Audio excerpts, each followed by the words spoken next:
My mornings usually start the same way. I wake up before the coffee timer clicks on, sit on the edge of the bed for a second, and listen to the house settle. That morning the phone rang at 6:10 a.m. I picked it up without looking at the screen. My voice was still rough. "Hello?" "Grandpa," my grandson said. "Whatever you do today, don't wear your brown cowboy hat."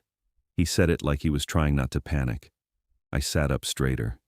"Eli, what are you talking about? Where are you?" "Please," he said, "just trust me. You'll understand soon." Then the call ended. I held the phone for a moment like it might ring again. It didn't. I'm 65, and I've lived long enough to know when someone is joking and when someone is genuinely afraid. Eli wasn't joking. He's 20, steady-headed, not the type to stir up drama. If he called at dawn with a warning about something as odd as a hat, I had to assume he had a reason. I got up and walked to the closet. The hat rack was on the inside wall, right where it always is. 2 brown cowboy hats hung there, both well-loved. One was my everyday work hat, worn softer at the brim from years of sun. The other was the one my wife insisted I keep nice, with a small silver concho on the band and a feather tucked behind it. My wife, Nancy, bought that Sunday hat for me before she passed. I still thought of her every time I reached for it. I stood there longer than I meant to. A part of me wanted to shrug off the call and do what I always do. Another part, the older part that has watched people make small mistakes with big consequences, told me to keep it simple. So I didn't pick up either hat. Instead, I grabbed a faded navy baseball cap from a hook by the door. It wasn't much to look at. It felt wrong on my head, like I was wearing someone else's routine. But I put it on anyway. Then I went downstairs and started the coffee.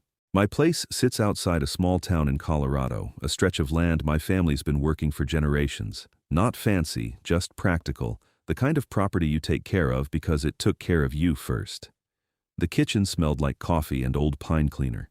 The furnace kicked on with a low sigh. Outside, the sky was still pale and cold, the kind of early light that makes everything look honest. I drank my first cup slow and quiet, looking out at the yard. I kept hearing Eli's voice in my head. "Don't wear your brown cowboy hat." I tried calling him back. It rang and went to voicemail. I didn't leave a message. I didn't want to add pressure if he was already scared. I set the phone face down on the table. Then I did what I always do when something feels off. I went through my routine. I pulled on my boots and walked out to check the barn. The air had that sharp winter bite that makes your nose sting on the first breath. The gravel under my boots sounded too loud in the quiet. The cattle were calm, feed bins were closed, gates were latched. Nothing looked disturbed. Still, I moved slower than usual, paying attention. By 8:20, the sun was up enough to throw a thin gold line over the ridge. I had an errand I couldn't put off.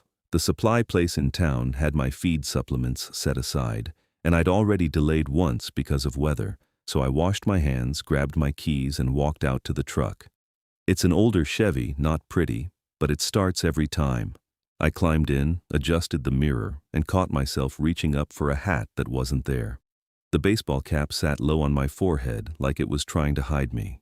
On the drive in, I watched the familiar roads roll past. Open fields, a few scattered houses, the same curve by the cottonwoods where the creek runs under the bridge. Everything looked normal. That almost made it worse. If something was wrong, it wasn't obvious yet. I pulled into town just before 9. The feed store sat near the edge of the main road, a big metal building with a gravel lot where you usually see pickups backed into spots like they belong there. That day, the lot was different. I saw the flashing lights first, red and blue bouncing off the windows and the pale morning sky. Then I saw the yellow tape stretched across the front entrance. I slowed to a stop at the edge of the parking lot, hands still on the steering wheel, and for a second I just sat there, breathing carefully. I didn't know what had happened yet, but I knew, with a cold certainty, that Eli's warning had something to do with it, and I stayed in the truck for one quiet moment before I opened the door. I got out of the truck and shut the door gently, like sound could make things worse. The air in the parking lot felt different than it should have. Not colder exactly, just tighter. Police radios crackled somewhere behind the tape. A few people stood in small clusters, hands in pockets, shoulders hunched, watching the entrance like they were waiting for someone to explain what they were seeing. I walked forward at an even pace, keeping my face calm. That's a habit you pick up over time. You don't add emotion to a situation until you know what you're dealing with. A deputy near the tape held one hand out when he saw me coming. "Sir, you can't go past here." "I'm not trying to," I said. "I just need to know what happened. I'm here for an order." He glanced down at my cap, then at my truck behind me, like he was placing me in a mental file. Before he could answer, I saw Sheriff Nolan Pike about 20 yards to the left, standing near the corner of the building. Nolan and I weren't close friends, but we'd known each other a long time. Small town long. We'd sat across from each other at community meetings, nodded in passing at the diner, worked the same wildfires in different roles years ago. I lifted my hand, not waving, just making myself visible. "Nolan?" I called out. He turned, and his expression shifted. Recognition first, then something I didn't like. It wasn't fear. It was caution. He walked over and stopped just short of the tape, keeping his voice low. "Cal, what brings you down here this morning?" "Regular run," I said. "What's going on?" Nolan's eyes stayed on me a beat too long. He looked past my shoulder toward my truck, then back at me. "We had a death," he said. "It's being treated as a homicide." I felt it land in my stomach, not as shock, but as weight. I took a slow breath through my nose. "Who?" I asked. "We're still notifying family," he said, then added, "Young woman." I nodded once, not because I understood, but because my body needed something to do. Then I saw Eli. He was sitting on the back edge of a patrol SUV, elbows on his knees, head down. A female officer stood near him holding a paper cup of water. Eli's shoulders moved in small, uneven motions like he was trying to keep himself together and failing quietly. I started toward him without thinking. Nolan's hand came out and touched my forearm, light but firm. "Hold on," he said. I stopped. I looked at his hand, then back at his face. "What?" "There's something else," he said, "and you're going to want to see it before you talk to him." He didn't say it with drama. He said it like a man who has had to deliver bad news before and knows you can't soften it by delaying it. He stepped along the tape line and motioned me to follow where I could see, without crossing. The front entrance of the store was partly blocked by a crime scene tent. A few investigators moved in and out, careful, slow. The usual feed store smell, grain and dust and oil, wasn't there. Everything smelled like cold air and exhaust. Near the side of the building, an evidence tech crouched by a folding table. Clear bags were lined up, each with a label. Nolan pointed to one of them. Even from where I stood, I recognized the shape. A brown cowboy hat. Not just any hat. The exact style I wore. Same curve in the brim, same band, same silver concho, same feather placement. My throat tightened. My mouth went dry. I didn't speak at first because I didn't trust the sound that might come out. Nolan watched me carefully. "That hat was found on her," he said. "And your grandson saw it before anyone thought to keep him back." I stared at the bag. The feather looked too familiar, like I'd tucked it there myself. "That's," I said, then stopped. "It's not yours," Nolan said, firm. "We checked with your family before you arrived. Your hats are still at your house, your son confirmed." I didn't correct him about the plural. I just stood there, trying to understand why someone would put a hat like mine on a dead woman. Behind us, Eli let out a sound, not loud, just a rough breath that turned into a quiet sob. I turned and saw him looking in our direction, his face crumpling as soon as he met my eyes. He slid off the tailgate and walked toward me fast, like he couldn't stand still anymore. "Grandpa," he said, and his voice broke. I didn't know this would happen. I swear I didn't. I put a hand on his shoulder, steady, not squeezing. "Breathe," I said quietly. "Talk slow. Tell me what you know." He wiped his face with the sleeve of his hoodie, embarrassed by his own tears. He glanced at the evidence bag again and flinched like it hurt to look at. "That's Mia," he said. She was my girlfriend." I didn't react outwardly, but inside, everything shifted. "Last night she called me," he continued. words coming out uneven. Late, around midnight, she sounded scared. She said she had something important to tell me. Something about your ranch, about paperwork. He swallowed hard, looked down at the ground. Then the call cut off. I tried to call back. She didn't answer. Nolan's posture changed slightly. He wasn't just listening anymore. He was collecting details. Eli kept going, voice low. This morning, when you didn't answer my texts, I panicked, he said. I remembered something from last week. I looked at him. What from last week?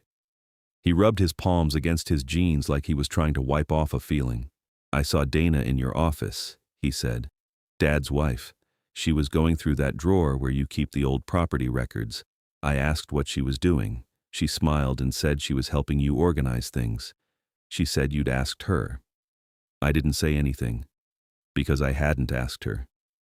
Eli looked up at me, eyes red, trying to read my face. And the hat, he said, almost whispering now. She had your Sunday hat in her hands. I remember because of the feather. She said she wanted to take a picture of it. Said she was going to buy your son a matching one for his birthday. He said it like he knew how ridiculous it sounded, but he also knew it fit in a way that made his stomach turn. Nolan spoke softly, mostly to me. Your grandson called you because he thought someone was going to use that hat to make you look involved, he said.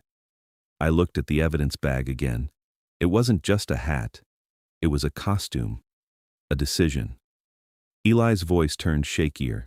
I didn't know they'd hurt her, he said. I knew something was wrong, and I didn't want you walking in here wearing your hat. I didn't want anyone to see you like that. I kept my hand on his shoulder, steadying him, steadying myself too. Nolan nodded once, then motioned to another officer.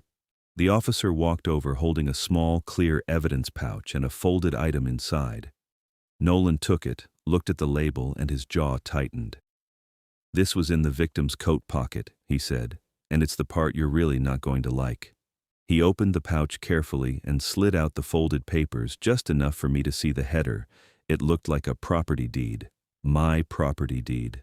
The words on the page blurred for a second as my eyes tried to focus. Then I saw my name printed clearly, and beneath it, a signature that looked like mine. I didn't touch the paper. I didn't step closer. I just stared at it, feeling the room go quiet around me. Nolan's voice stayed even. Cal, he said, I need to ask you a formal question now. He paused, just long enough to let me understand what was coming. Where were you between midnight and 2 a.m.? I looked at Nolan and answered the question the way I've always answered questions that matter. At home, I said, asleep, alone. He didn't nod. He didn't smile. He just held my eyes like he was measuring the weight of that sentence. Eli made a small sound beside me, like he wanted to interrupt, to defend me. I lifted one finger slightly, not at him, just in the air between us, a quiet signal. Not yet. Nolan folded the papers back into the pouch. He didn't offer them to me. He didn't need to. The point wasn't for me to hold them. The point was that they existed. Your signature looks authentic, he said. This document transfers the McAllister place to your son, Luke, and his wife, Dana. Sale amount listed as $1. I felt my skin go cold under the collar of my jacket. The McAllister place is what my family calls it, even though the county calls it something else. It's the land my father left me, and his father before that. About 200 acres, with grazing rights and water access that makes it worth more than it looks from the road. I kept my voice level. I didn't sign that, I said. Nolan's face stayed neutral. You're saying it's forged. I'm saying it's not mine. He held the pouch up again, and I saw the date. 3 weeks earlier. I stared at that date longer than I should have, because suddenly I remembered a Sunday evening at my kitchen table. After dinner, Luke and Dana had been over. Dana had brought a folder, thick with papers, and she'd set it down like it was nothing. She'd been cheerful, helpful, talking fast. Just some updates, she'd said. Insurance stuff, a few county things. Dad, you'll want this clean and organized in case something ever happens. I remembered the pen in my hand. I remembered not putting my glasses on because I didn't want to look old in front of them. I remembered signing where she pointed, trusting the way you trust someone who's been in your home for 15 years. My stomach tightened. I didn't move. I didn't show it. But inside, I understood how easy it would be to steal a ranch from a man who assumes his family won't do that. Nolan watched me like he could see the thought crossing my face. This deed being on the victim, he said, changes the direction of the investigation. Eli spoke then, voice thin. She was scared, Grandpa. Mia was scared. I turned slightly toward him. I know. Then I looked back at Nolan. What do you need from me right now? I asked. That question surprised him a little. It's not what most people say in that moment. Most people argue, they panic, they demand fairness. I've learned you don't get fairness by demanding it. You get it by keeping your mind clear and your hands clean. Nolan exhaled slowly. I need you to come down to the station, he said. We'll take a statement. We'll ask routine questions. And I'm going to ask you to let us secure your home office, because if these documents are real or forged, the originals and your records matter. I nodded. You can secure it. Eli's head snapped toward me. Grandpa, no. What if... I kept my tone calm. If I say no, it looks like I have something to hide. I don't. Nolan gestured to a deputy. We'll arrange an escort back to the ranch. I shook my head. I'll drive myself. Nolan hesitated. Then he nodded. All right. But don't go inside alone. Wait for my people. And don't touch anything in your office. I won't, I said. Eli grabbed my sleeve lightly. His fingers were trembling. Grandpa, he said, low, I don't think it's just the deed. I looked at him. He swallowed. Mia told me she found records, names, other landowners. She said it was a pattern, like someone targets older people who own property. Nolan's eyes narrowed. She said that to you? Eli nodded once. She wouldn't explain on the phone. She said she didn't trust anyone. She said she'd show me when we met. Nolan studied Eli for a long second, then turned back to me. Cal, he said, I'm going to be blunt. You need to take this seriously. I am, I said. He didn't know it yet, but I was already moving through the situation like I move through bad weather on the ranch. Slow, deliberate, no wasted motion. I started with the simplest thing. I looked at Eli. Get in my truck. He blinked. What? You're not going back to campus right now, I said. You're coming with me. He started to protest, but then his face fell and he nodded. He was tired. Grief tired. Shock tired. The kind of tired that makes you obey a steady voice. We walked back to my truck without rushing. I kept my shoulders square. I didn't look at the crowd. I didn't look at the tape again. I didn't give anyone a show. When we got inside the cab, Eli sat in the passenger seat and stared straight ahead. I didn't start the engine right away. I took my phone out and checked the missed notifications. 2 texts from Luke, 1 from Dana, both short. Luke, Dad, call me ASAP. Dana, we heard something happened. Are you okay? I didn't answer. Then I checked my voicemail. There was one from an unknown number. The automated transcript showed only a few words. Call me back. We can help you. Don't make this harder. I deleted it without listening. Eli watched me do it. Who was that? He asked. I don't know, I said, but they don't get access to my head today. I started the truck and pulled out of the lot. The drive back to the ranch felt longer than the drive into town, even though it was the same road. Eli didn't speak much. He held his phone in both hands, thumbs hovering but not typing. Every few minutes he glanced at me like he wanted to say something, then stopped. I didn't push him. When we turned onto my dirt lane, I saw a white SUV already parked near the house, not a police vehicle, a newer model, clean, expensive. Eli leaned forward. That's Dana's. I slowed the truck without stopping. I kept rolling until I had a clear view of the front porch. And there she was. Dana stood by my door like she belonged there, one hand on her hip, the other holding her phone. Even from a distance, I could see her posture, upright, composed, ready to manage the narrative. Beside her was a man I didn't recognize at first. Dark coat, briefcase, the kind of posture you see in courtrooms and bank offices. A lawyer. I parked the truck, turned it off, and sat still for one quiet moment. Eli's voice came out small. "Grandpa, why is she here?" I looked at the house, then at the man with the briefcase, then back at Dana. My voice stayed calm. "Because," I said, "she's trying to get in front of this." Then I opened my door and stepped out. And I did not go inside. I walked up the porch steps at an even pace and stopped with the screen door between us. Dana turned like she'd been waiting for her cue. Her face softened into that practiced concern people use when they want something. "Cal," she said, "thank God. We heard about the tragedy." The man beside her stepped forward half a pace. He didn't offer his hand. He just adjusted his grip on the briefcase. "Mr. McAllister," he said, "my name is Brent Halverson.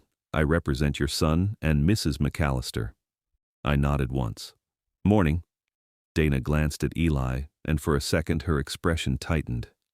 She recovered quickly. "Eli, honey, you should probably go sit in the truck," she said. Eli didn't move. I spoke without raising my voice. "He stays with me." Dana held her smile, but it thinned. "This is complicated, Cal. We're trying to protect you."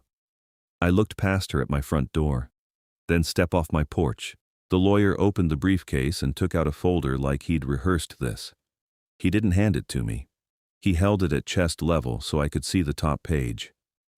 "There's been some confusion," he said, "and given the circumstances, we need to address concerns about your decision-making." Dana nodded along like she was listening to a doctor explain something unfortunate but necessary. Brent continued. "A petition has been prepared requesting a competency evaluation. Temporary conservatorship would allow your family to manage your affairs until this situation is resolved." I let the words hang there for a moment. Dana's voice went softer. "It's just temporary, Dad. With everything going on and now this murder investigation, people could take advantage of you." I looked at her. "People already tried."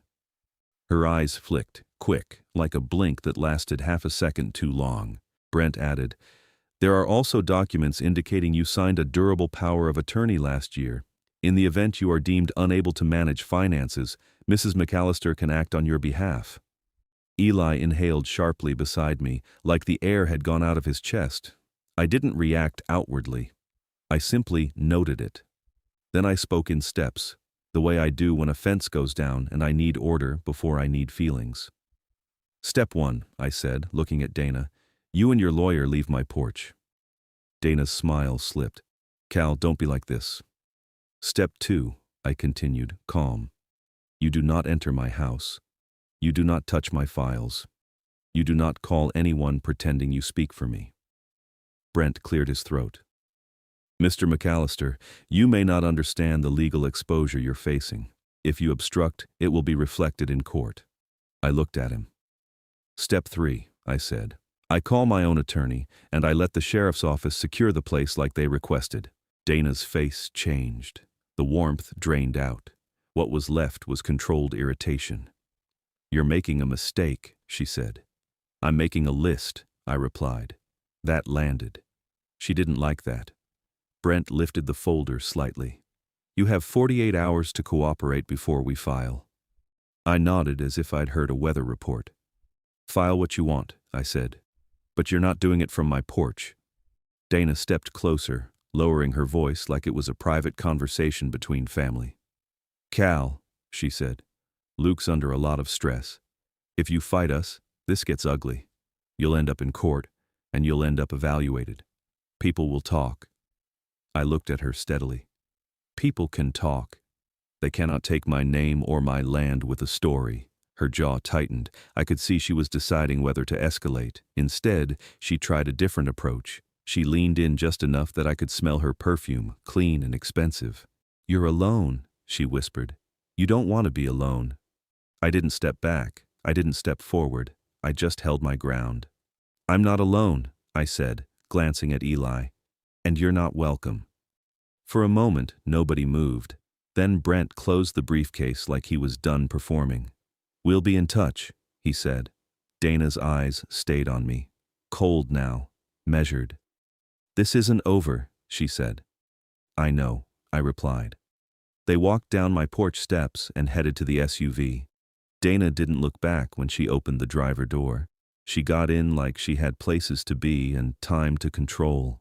When they drove off, the gravel popped under the tires and the sound faded into the quiet. Eli let out a shaky breath. Grandpa, they were going to take your house. They're going to try, I said. I pulled my phone out and checked the time.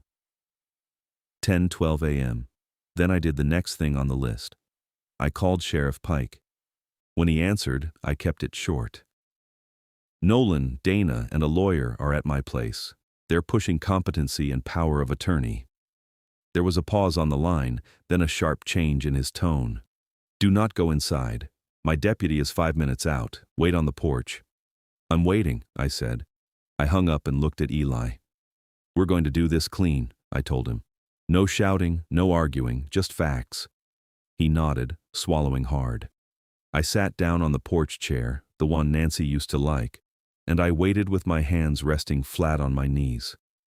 A minute later, my phone buzzed. A text from an unknown number. Stop digging or you lose everything.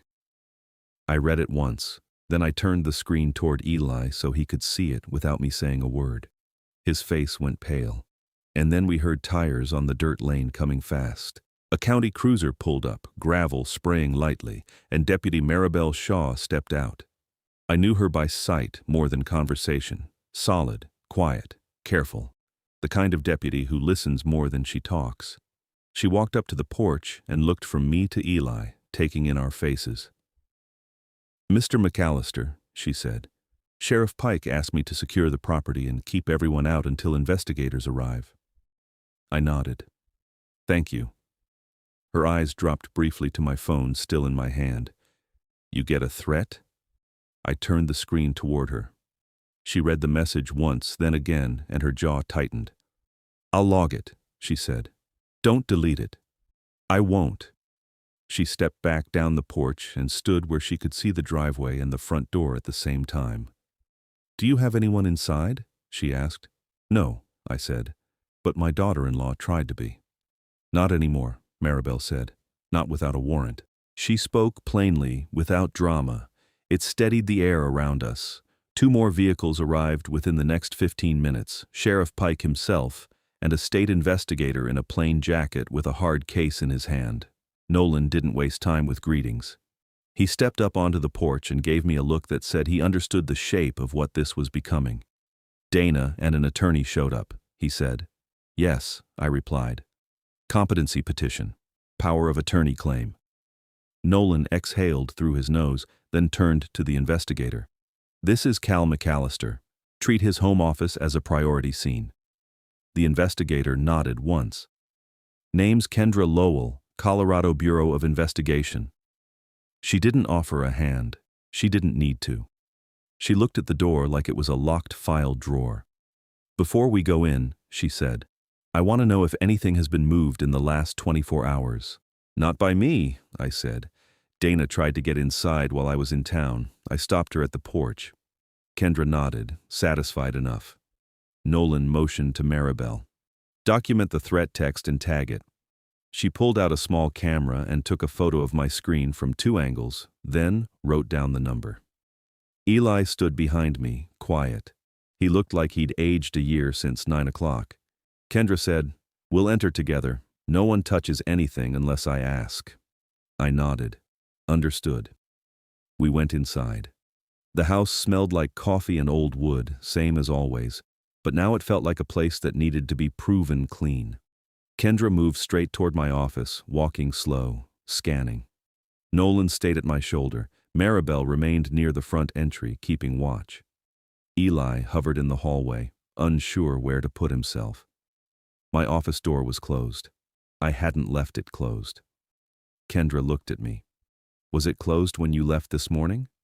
No, I said. She glanced at Nolan. Nolan's expression tightened.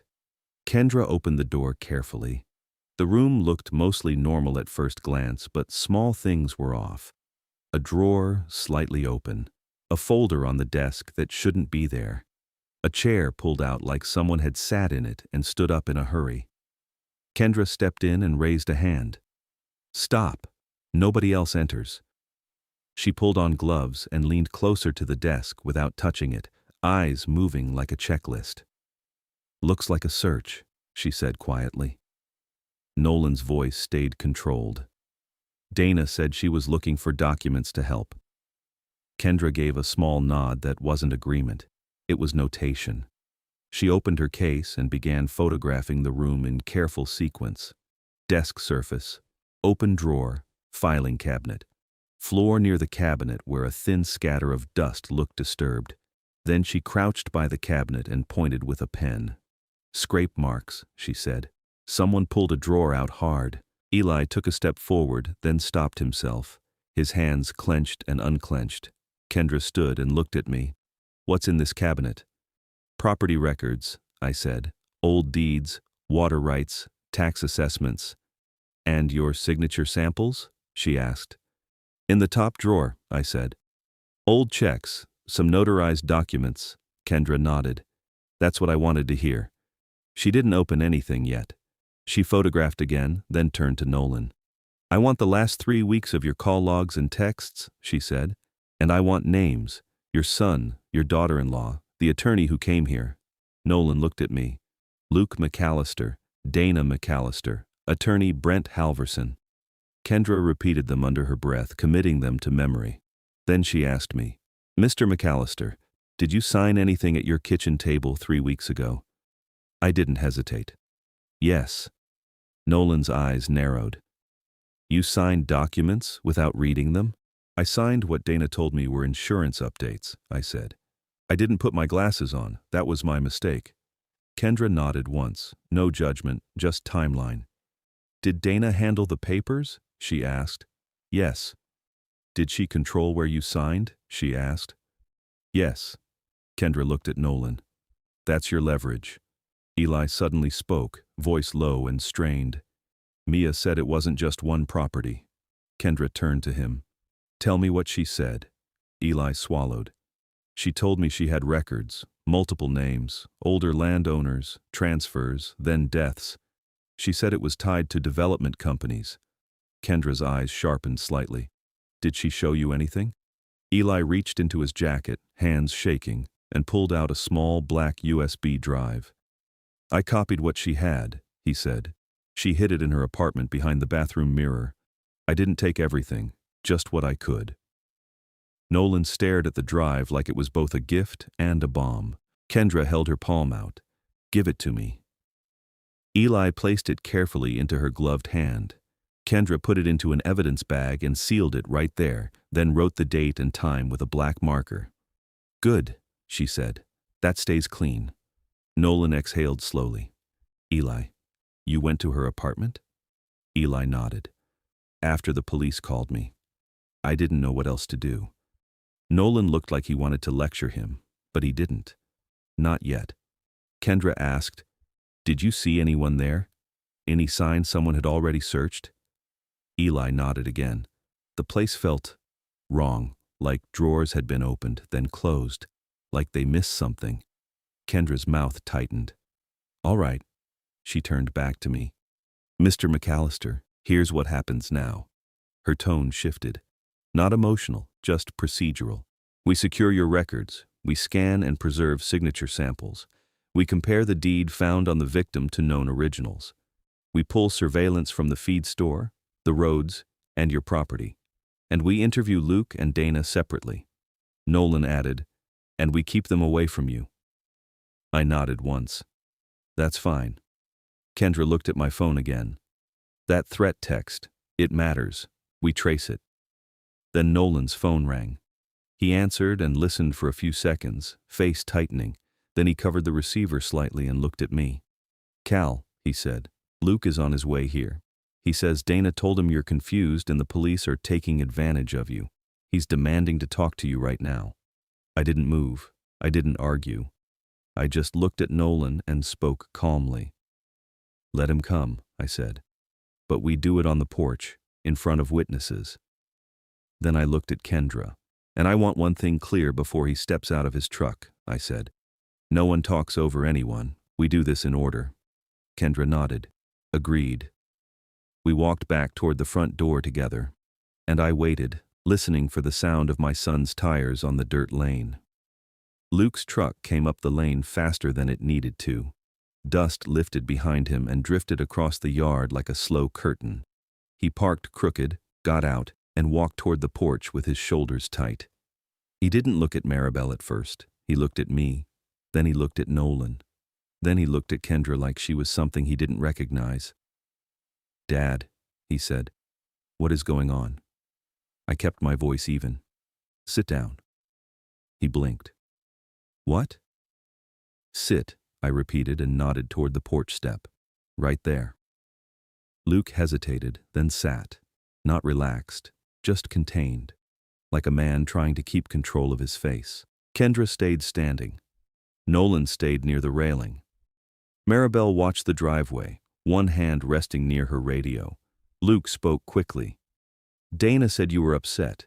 She said there was some misunderstanding and now the sheriff has you worked up." I looked at him for a moment. I didn't argue with the statement. I didn't correct it point by point.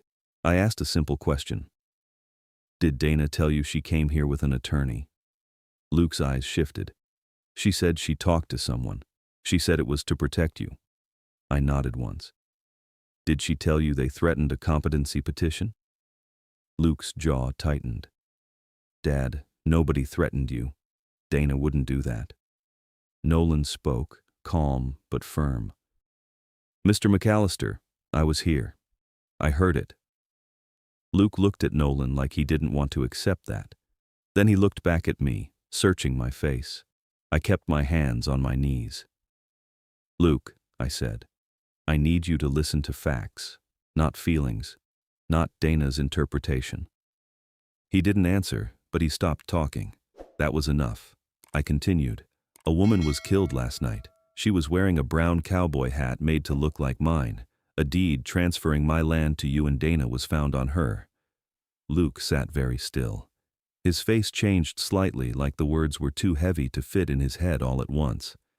"That doesn't make sense," he said. "Not yet," I replied. "But it will." Kendra stepped forward and held up a clear evidence folder without handing it to him. "This is a copy," she said. "Not the original, but it shows the transfer language and the signature in question." Luke stared at the page. His breathing slowed, like his body was deciding to shut down panic so he could think. "That's Dad's signature," he said quietly. "I agree it looks like it," Kendra replied. "Now, we compare it." Luke looked up. "Compare it to what?" Kendra nodded toward the front door. "Known originals, checks, older notarized documents, anything created before the last month." Luke's eyes flicked toward the house. "Dana was organizing his office. She's been helping." Kendra's tone stayed neutral. "She was in his office today while he was at a homicide scene. The office door was closed when he returned. He says it was open when he left. We found signs of a search." Luke's face tightened. "Dad," he said, "is that true?" "Yes," I said, "and she tried to get inside before investigators arrived." Luke sat in silence for a few seconds. Then he said, "Dana wouldn't hurt anyone." I didn't answer that directly. Instead, I asked, "Did you know she took my Sunday hat last week?" Luke shook his head slowly. "No." Eli stepped forward then, voice quiet but steady now. "I saw her with it," he said. "She told me she wanted to buy you a matching one, but she didn't need to take his hat for that. She needed details, the band, the concho, the feather." Luke looked at Eli like he was seeing him for the first time that day. Eli continued, still controlled. "And Mia told me she had evidence about landowners, transfers, then deaths." Luke's eyes widened slightly. "Mia who?" Eli's throat tightened. "The victim." The word hung there. Luke swallowed. Kendra spoke again. "We have a USB drive your nephew copied from the victim's apartment. It contains documents, names, transfers, payment records." Luke's face went pale. "You're saying this is a pattern?" "I'm saying we're treating it that way," Kendra replied. Luke put his hands on his thighs and stared at the porch boards like they might give him an answer. Then his phone buzzed. He glanced at it. His expression shifted. Dana. He didn't answer. The phone buzzed again. He looked up at me. Dad, she's calling. I nodded once. I know. He hesitated, then looked toward Nolan like he wanted permission. Nolan said, You can answer. Put it on speaker. Luke hit the button. Dana's voice came through, sharp and controlled. Where are you? Why aren't you answering me? Luke kept his voice careful. I'm at Dad's. There was a brief pause. Then, put him on. Luke looked at me. I leaned forward slightly. I'm here. Dana's voice softened immediately, like she'd switched masks mid-sentence. Cal, she said, I'm trying to help. You're letting them scare you. Nolan has always had it out for us because he doesn't like development, you know that. Nolan didn't react. He just listened. I said, Dana, why did you come to my porch with a lawyer this morning? A pause. Then Dana said, Because Luke called me panicking and I knew you'd spiral. I was trying to protect the family from you making accusations. I asked the next question without raising my voice. Did you file a competency petition? Dana's voice tightened. It was prepared. It wasn't filed. We were trying to keep options open. Kendra's eyes moved to Nolan. Nolan gave a small nod like he was noting the admission. I said, Did you tell Luke you hold power of attorney over me? Dana's voice went sharp. Cal, don't do this on the phone. I waited a beat. Then I said, Dana, where is my Sunday hat right now? Silence. Not a long silence. Just long enough. Then, in the house, like it always is. Eli looked at me and shook his head slightly. He knew that wasn't true. I knew it too. I didn't argue. I didn't accuse. I simply said, We're going to verify that with an officer in the next hour. Dana's voice rose just slightly. You can't just let them search your home. That's your right. Nolan spoke then, calm and clear. Mrs. McAllister, this is Sheriff Pike. We already have consent from Mr. McAllister to secure his office. Your presence here earlier has been documented. Dana went quiet again. Then she said, low, This is a mistake. Kendra spoke now, the first time she addressed Dana directly. Mrs. McAllister, do you want to explain why an unknown number sent Mr. McAllister a threat text minutes after you left his porch? Dana exhaled, audible over the speaker. I don't know anything about that. Kendra replied. We'll trace it. Dana's voice shifted, losing warmth, losing patience. You're all making a big deal out of nothing, she said. Luke, get in your truck and come home, now. Luke didn't move. He stared at the porch boards, jaw working, like he was grinding something down inside himself. Dana snapped, Luke. Luke finally spoke, quiet. Dana, did you have Dad sign papers 3 weeks ago? A pause. Then Dana said, It was paperwork, normal paperwork. Luke asked, Did you tell him what it was? Dana's voice turned clipped. He didn't need the details. It was for the family. Luke's hands tightened into fists, then relaxed. He said, I'm going to need you to tell the truth. Dana went very still on the line. Then she said something that changed the air completely. If you don't get control of him, she said, you're going to lose everything we've built. Nolan's eyebrows lifted slightly. Kendra's eyes narrowed. Luke's voice stayed quiet. What did we build, Dana? Dana didn't answer. Luke looked up at Kendra. What happens now? Kendra's reply was simple. Now we verify. We pull the original signed papers, compare signatures, and follow the chain of custody. If the deed is fraudulent, it's void. If it's part of a wider scheme, we expand the investigation. Luke swallowed. And Dana? Kendra said, She becomes a person of interest. That doesn't mean guilt, it means process. Luke nodded once, like he was trying to accept a reality he didn't choose. Nolan held his radio for a moment, then spoke into it calmly. Maribel, I want a unit to locate Mrs. McAllister and keep eyes on her. Non-contact. Just eyes. Maribel nodded and stepped off the porch to make the call. Luke ended the call with Dana without saying goodbye. He sat there for a long moment, then looked at me. Dad, he said, and his voice cracked once. I didn't know. I nodded. I believe you. He stared at his hands. I thought she was just organized, ambitious. I didn't add anything. He had to sit with it. Kendra turned to me. Mr. McAllister, I need one more thing today. What? I asked. A full timeline, she said. The last month. Every meeting where papers were signed, every visit, every odd moment you dismissed because it was family. I nodded once. All right. She added, and I want any security footage you have, ring camera, barn cams, anything that shows who came to your property while you were away. I stood up slowly. I have a camera on the barn gate and a motion camera on the driveway. Nolan looked relieved. That helps. I walked inside with Kendra and Nolan behind me, and I didn't go to the desk first. I went to the small metal box I keep in the pantry cabinet, behind the flour and the extra coffee filters. Inside were two things that matter when you want truth more than comfort: my reading glasses and a spare set of keys to every lock on the property. I put the glasses on. Then I unlocked the box where I keep old records I don't let anyone organize, and I pulled out a thin folder with a label in my handwriting. Notary Originals. I set it on the kitchen table. Then I waited.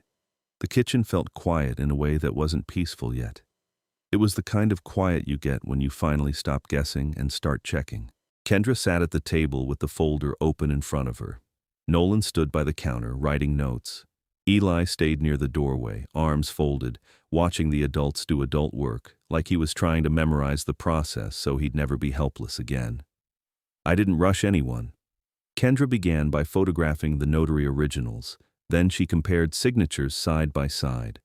Not with a hunch, not with emotion, with a lens and a ruler. She pointed out pressure patterns, stroke angles, and a few small habits in my handwriting that show up even when I try to sign quickly. This one, she said, tapping the deed copy, looks like an imitation. It's close, but it's not you. Luke sat in the living room with his hands clasped, staring at the floor. Every now and then, he'd look up like he wanted to speak. Then, he'd stop himself. Nolan said, "That means the transfer is void." Kendra nodded. "It will be challenged immediately, and because the deed was found on the victim, we're treating it as part of a deliberate framing attempt." Eli let out a breath he'd been holding for hours. He didn't smile. He just softened a little. Kendra then asked for my timeline. We went through it in order. Dates, times, names. When Dana brought the papers, where she placed them, where she pointed, what I signed, how many pages, whether I used my glasses, whether anyone else was at the table. It felt uncomfortable, not because I was ashamed, but because it made clear how much I'd relied on trust. Then Kendra asked about cameras. I walked them out to the barn office and pulled up the footage from the driveway and the gate. The screen showed a simple view of the lane and the front of the house. At 9:34 a.m., while I was still at the feed store with Nolan, Dana's SUV pulled into the driveway. At 9:36, she walked up the porch steps. At 9:40, the front door opened. Kendra paused the video. "Who opened it?" I watched the frame carefully. Dana didn't touch the handle. She stepped back slightly, and the door opened from inside. Nolan's face tightened. "So someone was already inside," Kendra said, "or someone had a key." Luke's head lifted from where he'd been sitting. "She has keys," he said quietly. "I gave her copies years ago." Nobody blamed him. There wasn't time for that. The truth was already heavy enough. Kendra made a call from her phone, then another. She spoke in short sentences, using names and times. I didn't catch all of it, but I caught enough to understand that this was moving beyond a local situation. That evening, 2 more investigators arrived. They took the USB drive Eli had brought and started indexing what was on it. I watched from a distance. I didn't hover. I didn't insert myself. I'd learned something important that day. When professionals are doing clean work, you let them work. Around midnight, Nolan came to the porch where I was sitting with a mug of tea. The air smelled like cold dirt and dry grass. The stars were sharp. He sat on the step, not looking at me right away. "We traced the threat text," he said. I nodded once. "To who?" He exhaled slowly. A prepaid number, but we got a hit on a tower pattern and a vehicle sighting tied to it. It's connected to a private courier service that Dana used. We're pulling records. I didn't ask for more detail. I could tell he couldn't share everything yet. What about Dana? I asked. Nolan looked up at the yard, then back at me. She left town this afternoon, but we had eyes on her. State Patrol stopped her outside of Pueblo. She didn't have a warrant on her yet, but she had something in the trunk. What? I asked. A box of documents, Nolan said. Some looked like deeds, some looked like notarized forms, and your Sunday hat was in there. Eli made a sound from behind the screen door, a small, involuntary noise, like something inside him had snapped into place. I didn't move much. I just set my mug down carefully on the porch rail. Nolan continued. We also have enough now to bring her in for questioning in connection with evidence tampering. And the USB drive? It's bigger than we thought. I nodded. So Mia was right. Nolan's voice stayed low. She was, and she paid for it. I let that sit in the quiet. In the days that followed, the house filled with process, interviews, copies, sealed evidence bags, calls. The kind of work that isn't exciting to watch, but changes everything when it's done right. Luke moved back into the spare room for a while. He didn't ask. He just did it. He worked the fences with me in the mornings and stayed quiet in the evenings. He wasn't looking for forgiveness. He was trying to rebuild reality. Eli went back to campus 2 weeks later, but he didn't go back the same. He started keeping a notebook of every official conversation, dates, names, what was said. It wasn't paranoia, it was learning. My land was protected through an emergency injunction while the investigation moved. The forged deed couldn't stand under comparison, and the fact that it surfaced on a murder victim made it impossible for anyone to argue it was just a misunderstanding. Dana's attorney tried to send me letters. I didn't read them. Kendra did. That was the new order. I also changed something small that mattered more than it should have. I started putting my glasses on before I signed anything, even if it was just a delivery receipt. One morning, about a month later, I went back to the hat rack. I stood there a while. I picked up my brown cowboy hat, the Sunday one, and held it in both hands. For weeks, I couldn't bring myself to wear it. It felt like a target. Then I realized that letting fear take an object from me was another way of letting someone else control my life. So I put it on, and I went outside to check the cattle like I always had. That's what healing looked like for me. Not speeches, not announcements, routine, ownership, quiet choices. A little later that spring, Nolan asked me to speak at a county meeting about elder fraud. Just practical advice, not dramatic. Simple rules. Read before you sign. Keep originals locked. Have your own attorney. Never let family manage you without transparency.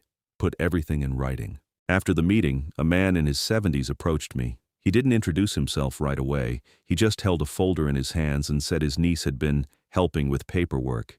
I asked him one question. Did she insist you sign without your glasses? He nodded. I told him to sit down and take a breath.